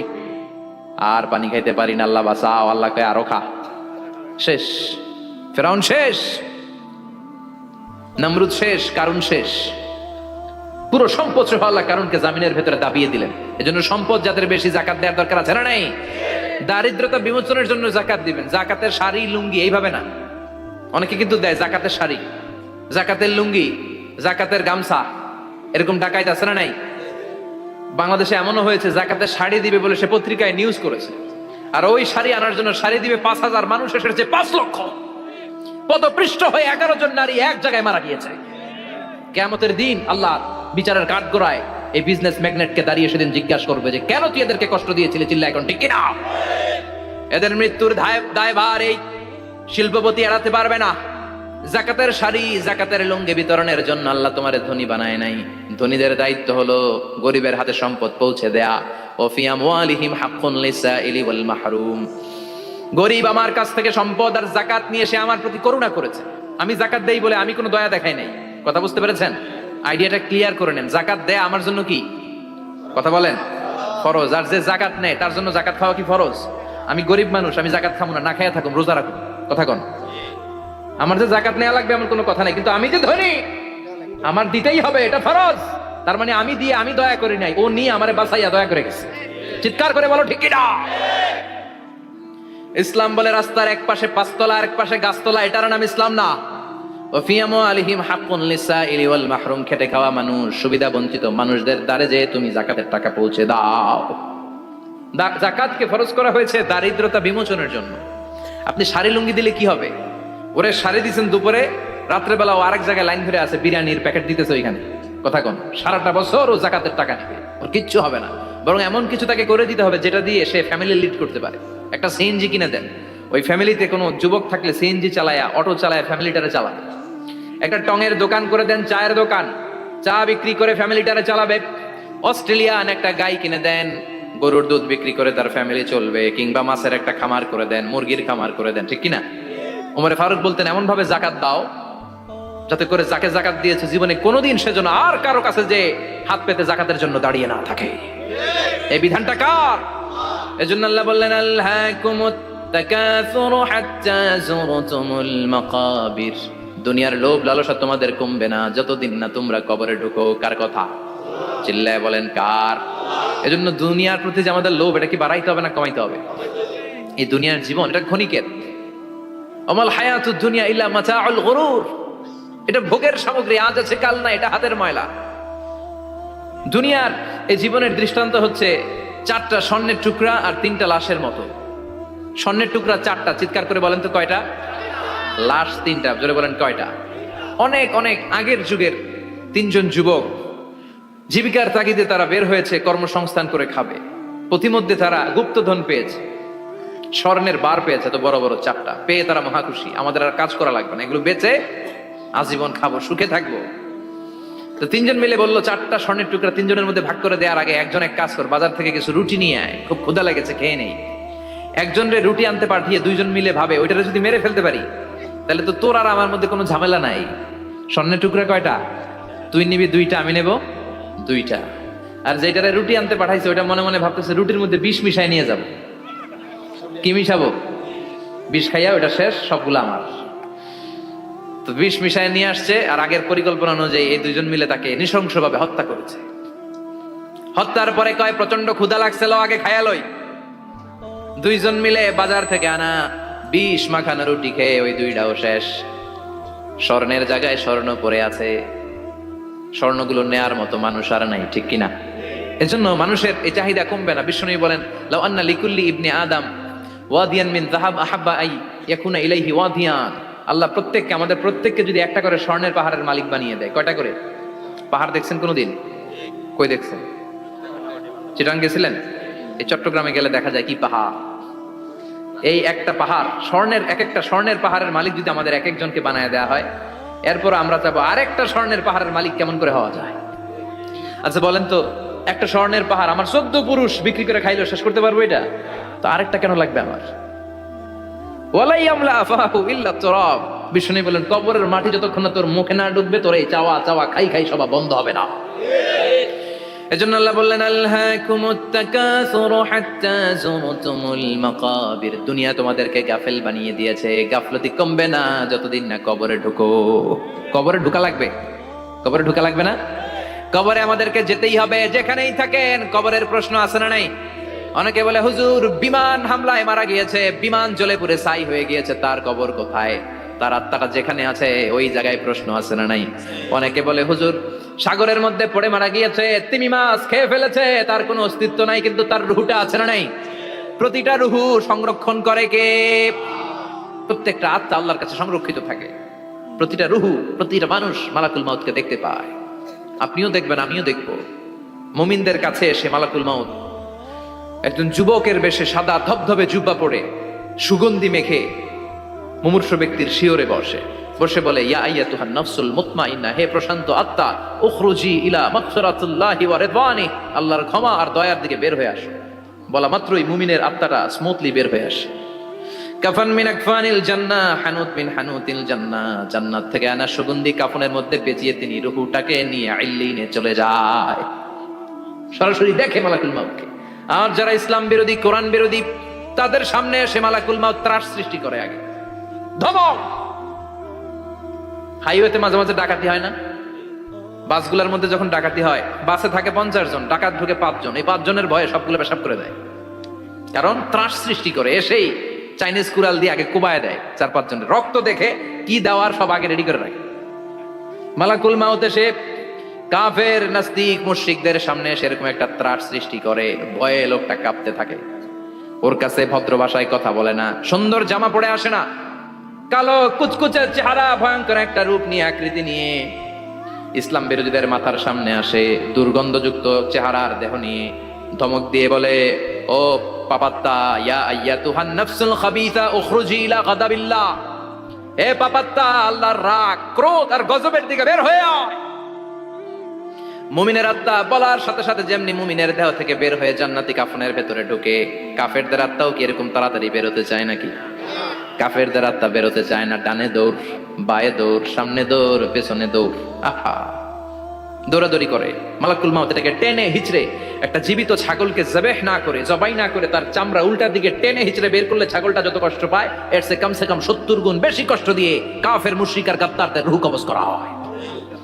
আল্লাহ এই পরিস্থিতি থেকে তুমি আমাদের বাঁচাও। মুমিনদের রূহ যেমনি কবজ হয়, ওইভাবে রূহ কবজের ব্যবস্থা করে দিও। ইমানের মৃত্যু নসিব করে দিও, শাহিদি মৃত্যু নসিব করে দিও। আমাকে শহীদ করে সেই মিছিলে শামিল করে নিও, যে মিছিলের নেতা মীর হামজা খোবায়েবে খাব্বাব, আল্লাহর কাছে ছিল অতি প্রিয়, শামিল করে নিও। আমাকে শহীদ করে সেই মিছিলে শামিল করে নিও। পড়েন আমিন, আর জোরে পড়েন আমিন। তার মানে বিমান দুর্ঘটনায় হোক, কিংবা লঞ্চ ডুবিতে হোক, কিংবা আগুনে পড়ে হোক, কিংবা আত্মঘাতী হামলায় হোক, যে যেখানেই মারা যায়, কবরের 3টা প্রশ্ন তার জন্য আছে না নাই? ইসলাম বিরোধীদের জন্য প্রশ্ন 3টা, আপনারা যারা মুমিন তাদের জন্য 4টা, আপনাদের জন্য একটা বেশি। আলহামদুলিল্লাহ। কোন কবরে এসে প্রথম প্রশ্ন করবে, মুনকার নাকির যখন চলে আসবে, 40 কদম যখন আত্মীয় স্বজনরা লাশটাকে কবরের মধ্যে দিয়ে 40 কদম চলে যায়, তখনই ফেরেশতা চলে আসে। আহা, শেষ, সব শেষ। এসেই পরীক্ষা শুরু। মার রব্বুক, তোর রবের নাম কি? চিল্লায় বলেন, আমাদের রবের নাম কি? আমরা বলবো রব্বি আল্লাহ, আল্লাহ আমারে রব। দমে দমে তনু মনে তারি অনুভব। পড়েন, আল্লাহ আমারে রব। তোমার দুনিয়াতে আমি যেদিকে তাকাই, অথই নিয়ামতে ডুবে আছি সবাই। পাখপাখালির গানে শুনি তাসবিহ কল রব, তাসবিহ কল রব, আল্লাহ আমারে রব। প্রথম প্রশ্ন, তোমার রব কে? আমরা বলবো আমাদের রব আল্লাহ। দ্বিতীয় প্রশ্ন, ওমা দীনু, তোমার ধর্মের নাম কি? আমরা কি বলবো? তৃতীয় প্রশ্ন, বিশ্বনবীর চেহারা দেখিয়ে বলা হবে, আতারিফু হাযার রাজুল, এই লোকটারে চিনো নাকি? আমরা বলবো চিনি, আমাদের প্রাণের নবী, ঠিক কি না? চাঁদের চেয়ে সুন্দর তুমি নবী আমার কামলিওয়ালা, দু জাহানের বাদশাহ তুমি প্যারা নবী সাল্লে আলা, চাঁদের চেয়ে সুন্দর তুমি নবী আমার কামলিওয়ালা, ঠিক কি না? 3টা প্রশ্নের যথাযথ উত্তর যখন দিয়ে দিলেন, আপনার জন্য অতিরিক্ত আরেকটা প্রশ্ন করা হবে, ওয়ামা ইলমুক, তোমার নলেজ কি? 3টা প্রশ্নের উত্তর যে তুমি করতে পারলা, কিভাবে পারলা, কেমনে জানলা? নকল করে বলছো নাকি জেনে বুঝে আসছো? নকল হয় না? এখন তো পরীক্ষা চলতেছে বোধহয়। কি পরীক্ষা? এসএসসি পরীক্ষা। নকল হয়? কৃষ্ণপুরে নকল নাই না? এখন মনে হয় এগুলো একটু কমছে। একটা সময় ছিল অনেক নকল হইতো। পাঞ্জাবের ভিতরে নকল, পকেটে নকল, টুপির ভিতরে নকল, মৌজার ভিতরেও নকল, এমনকি মেয়েরাও নকল করে পরীক্ষার হলে আসে না নাই? স্কেলের মধ্যে লিখে নিয়ে যায়, হাতের মধ্যে লিখে নিয়ে যায়, ওড়নায় লিখে নিয়ে যায়, কাপড়ে লিখে নিয়ে যায়, আসে না নাই? ফেরেশতারা বলবে, নকল করছো নাকি? কেমনে জানলা? 3টা প্রশ্নের উত্তর তুমি কেমনে বললা? আল্লাহ তোমার রব, ইসলাম তোমার ধর্ম, এই লোকটা বিশ্বনবী, কেমনে চিনলা? আপনাকে তখন বলতে হবে, আমি কোরআন থেকে শিখেছি, আমি হাদিস থেকে শিখেছি, আমি ইসলাম জেনে বুঝে মেনেছি, আমি আন্দাজে কোথাও ঘুরি নাই। চিল্লা এখন ঠিক কিনা? আপনাকে বলতে হবে। এজন্য শিখতে হবে, প্রতিনিয়ত ইসলাম সম্পর্কে জানতে হবে, আখের গোছাতে হবে, জীবনটাকে আলোকিত করতে হবে। চিল্লায় বলেন ঠিক কিনা? 4টা প্রশ্নই যখন হয়ে গেল, ফেরেশতারা বলবে, আহলান ওয়া সাহলান ওয়া মারহাবান বিক, খোশামদেদ, কংগ্রাচুলেশন, খোশামদেদ, কংগ্রাচুলেশন। সব প্রশ্নের উত্তর তুমি পেরেছো। ফায়ুফসাহু লাহু কবরুহু 70 যিরাআন, আপনার কবরটারে 70 হাত লম্বা করে দেয়া হবে। ওয়ায়ুফতাহু লাহু বাবুন ইলাল জান্নাহ, আপনার কবর থেকে জান্নাতের দিকে দরজা খুলে দেয়া হবে। ওয়ায়ুলবাসু মিন লিবাসি আহলিল জান্নাহ, জান্নাতের দুইটা রেশমি কাপড়ের পোশাক এনে আপনারে পরিয়ে দেয়া হবে। আর বলা হবে নাম কানাউমিলা আরুস, ঘুমাও, sleep, you should get some sleep now, তোমাকে লম্বা সময় পাড়ি দিতে হবে, ঘুমাও। কানাউমিলা আরুস, যেমনি বর বাসর রাতে আরামসে ঘুম দেয়, বাসর রাতে যেমনি বর কনেকে নিয়ে মধুর ঘুম দেয়, তুমিও ঘুমাও, কেউ তোমার ঘুম ভাঙবে না। মালাক ইসরাফিলের কিয়ামতের জন্য ইসরাফিলের সিংহায় যে ফুৎকার আছে, ওই ফুৎকার ছাড়া কোনো কিছুই তোমার ঘুম ভাঙাতে পারবে না। আলহামদুলিল্লাহ পড়েন। আল্লাহ আমরাও যেন 4টা প্রশ্নের উত্তর দিয়ে লম্বা একটা ঘুম দিতে পারি, পড়ে না আমিন। ওয়াম্মাল কাফির ওয়া আহলুশ শিমাল, আর ইসলাম বিরোধী যারা, তাদের সামনে আসবে মালাকান আসওয়াদান আজরাকান, কৃষ্ণ বর্ণের দেহ, নীলাভ বর্ণের দুটো চোখ, গায়ের রং কালো, চোখের রং নীল, দেখতে কেমন লাগে? আলিফ লাইলার ভূতের মতো, কথা কন। গায়ের রং কালো, চোখের রং নীল। ফেরেশতা দুইটা আসবে, এসে ত্রাস সৃষ্টি করবে, এসে বলবে বল তোর রবের নাম কি? মার রব্বুক। ইসলাম বিরোধী মুশরিক কাফের নাস্তিক এরা বলবে আমি জানি না আমার রবকে, আমি জানি না, আমি তো আজীবন শুধু চেয়ার করেছি, মদ খেয়েছি, আমি ধর্ষণে সেঞ্চুরি করেছি দুনিয়ার বুকে, আমি টেন্ডারবাজি করেছি, চাঁদাবাজি করেছি, আমি মাস্তানি করেছি, আমার দাপটে এলাকার ইসলাম প্রিয় বাসায় ঘুমাতে পারে না। আমি ছিলাম টেন্ডারবাজ, আমি ছিলাম গডফাদার, সন্ত্রাসীদের লিডার, আমি ছিলাম ডন 1 2 3 সব, আমি ছিলাম ডনের ডন, আমি ছিলাম মাস্তান রংবাজ, রব টপ কি আমি তো জানি না। লাদ্রি লাদ্রি, আমারে জিজ্ঞেস করো না। আবার প্রশ্ন করা হবে ওয়ামা দীনুক, তোর ধর্মের নাম কি? বলবে লা আদরি, আমার কোনো ধর্ম নাই, আমার কোনো ধর্ম নাই, আমি শুধু মৌজ মাস্তিতে ছিলাম, আমি আনন্দ ফুর্তি করেছি, ইসলাম নিয়ে আমার মাথা ব্যথা ছিল না, আজীবন ইসলামরে আমি বাস দিয়েছি, চিল্লায় বলেন ঠিক কিনা? ইসলাম বিরোধীদের সাথে ছিল আমার চলাফেরা, আমার সব সাঙ্গপাঙ্গ ছিল গুন্ডা বদমাশ, ইসলাম বিরোধী। রব কি, ইসলাম কি, এগুলো আমি জানি না, আমার এগুলো জিজ্ঞেস করো কেন? ধর্ম কি আমি জানি না, আমি কিচ্ছু মনে করতে পারছি না। 3 নম্বর প্রশ্ন করা হবে আতারিফু হাযার রাজুল, দেখো তো এই লোকটারে চিনো কিনা? কয় না, চিনি না, তবে মনে হয় এই লোকটারে দুনিয়ার বুকে আমি গালি দিতাম, এই লোকটার বিরোধিতা করতাম, ব্লগের মধ্যে এই লোকটার ব্যাপারে কুৎসা রটনা করতাম, এই লোকটার কার্টুন বানিয়ে আমি হিংসা ছড়িয়ে দিতাম, এই লোকটার ব্যাপারে আমি এলাকার মধ্যে অপপ্রচার চালাতাম। ফেরেশতারা বলবে তাই, এই ছিল তো ডিউটি, দাঁড়া এখনই আমাদের খেলা শুরু, এখনই শুরু। ফায়ুতরাকু বিমাতারিকা মিন হাদিদ, লোহার একটা হাতুড়ি দিয়ে মাথা থেকে পা পর্যন্ত পিটানো হবে, পিটিয়ে ওর গোশত আর হাড্ডিগুলোকে থেতলে ফেলা হবে। ওয়ায়ুকালু লিল আরদি ইলতাইমি, কবরের দুই পাশের মাটিরে বলা হবে এবার দুই দিক থেকে তোরা চাপ দে, চাপ দেয়া হবে, ধাক্কা ধাক্কি করেও সে সুবিধা করতে পারবে না, মাটি আস্তে আস্তে আস্তে আস্তে দেহের দুই দিকে লেগে এমন জোরে দুইটা চাপ দিবে, ফাতাখতালিফা আতলাউহু, তার ডান পাশের পাজরের হাড্ডি বাম দিকে ঢুকে যাবে, বাম দিকের হাড্ডি ডানে চলে যাবে। বিশ্বনবী বললেন এই হাতুড়ি দিয়ে পিটানোর শাস্তি, কবরের চাপ দেওয়ার শাস্তি চলতেই থাকবে হাত্তাল কিয়ামা, কিয়ামত পর্যন্ত। আল্লাহ এই কবরের শাস্তি থেকে আমাদের বাঁচাও, আমরা এই আযাব পেতে চাই না, আমরা যেন ঠিকভাবে কবরের 4টা প্রশ্নের উত্তর করে দিয়ে লম্বা ঘুম দিতে পারি। আল্লাহ তুমি তৌফিক দাও। এজন্য আল্লাহ বললেন গোলাম দুনিয়া নিয়ে পাগল হয়ে থেকো না, এই দুনিয়ার জীবন আসল জীবন নয়, আসল জীবন হলো কবরের জীবন। জোরে বলেন ঠিক কিনা? এই জন্য মাঝে মাঝে কবরে যাবেন, কবরস্থানে দাঁড়িয়ে চিন্তা করবেন এই জায়গায় আমারও আসতে হবে, দিন যাবে, রাত আসবে, বৃষ্টি হবে, শীত আসবে, কেউ আমার দেখতে আসবে না, একা থাকতে হবে, একা, বড় একা, অন্ধকার, বড়ই অন্ধকার। ওই কবরের জীবনের সামান গোছানোর দরকার আছে না নাই? ওই কবরের সুখে শান্তিতে থাকতে চাইলে নামাজ পড়ার দরকার আছে না নাই? কোরআন পড়ার দরকার আছে না নাই? ছেলে মেয়েগুলোরে মানুষের মতো মানুষ করার দরকার আছে না নাই?